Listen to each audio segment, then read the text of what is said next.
এবার আইনি জটে বলিউডের দুই তারকা। প্রতারণার অভিযোগে বলিউড সুপারস্টার শাহরুখ খান এবং জনপ্রিয় অভিনেত্রী দীপিকা পাড়ুকোনের বিরুদ্ধে থানায় মামলা দায়ের হয়েছে। হুন্দাই আলকাজার গাড়ি সংক্রান্ত এক প্রতারণা মামলায় এই দুই বলিউড তারকা ছাড়াও হুন্দাই মোটরের ৬ জন কর্মকর্তাকে অভিযুক্ত করা হয়েছে।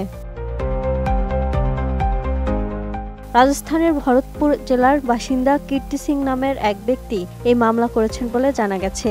মামলার অভিযোগপত্র অনুযায়ী ২০২২ সালের জুন মাসে কীর্তি সিং হুন্দাই আলকাজার গাড়িটি কিনেছিলেন। তিনি দাবি করেন গাড়িটি ছিল ত্রুটিপূর্ণ এবং ইচ্ছাকৃতভাবে ত্রুটিযুক্ত গাড়ি বিক্রি করে তাকে প্রতারিত করা হয়েছে।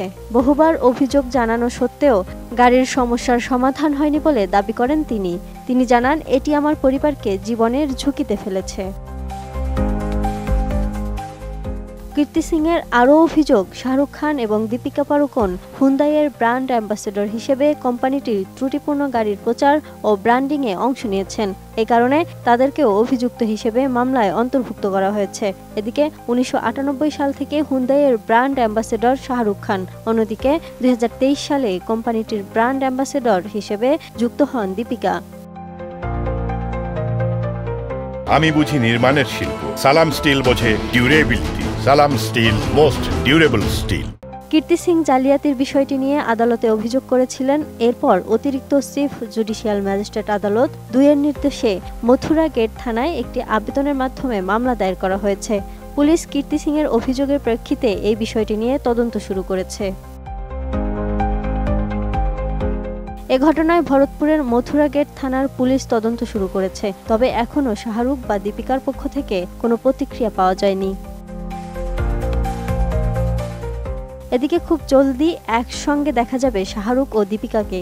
পাঠান ও জওয়ানের পর দুজনে কিং ছবিতে অভিনয় করছেন। এই সিনেমা দিয়েই বড় পর্দায় ডেবিট হচ্ছে শাহরুখ কন্যা সুহানার। আগে কিং ছবিটির পরিচালনার কথা ছিল সুজয় ঘোষের, তবে পরে সিদ্ধার্থ আনন্দ পরিচালক হিসেবে টিমে যোগ দেন। এখন পর্যন্ত জ্যাকি শ্রফ, অনিল কাপুর, আরশাদ ওয়ারশি, রানী মুখার্জি, অভিষেক বচ্চন, দীপিকা পাড়ুকোন, জয়দীপ আহলাদ এবং অভয় বর্মার এই ছবিতে অভিনয় করার কথা আছে। দীপিকাকে শেষবার রোহিত শেট্টির সিঙ্গম অ্যাগেইন ছবিতে দেখা গিয়েছে। Desk report, ATN news.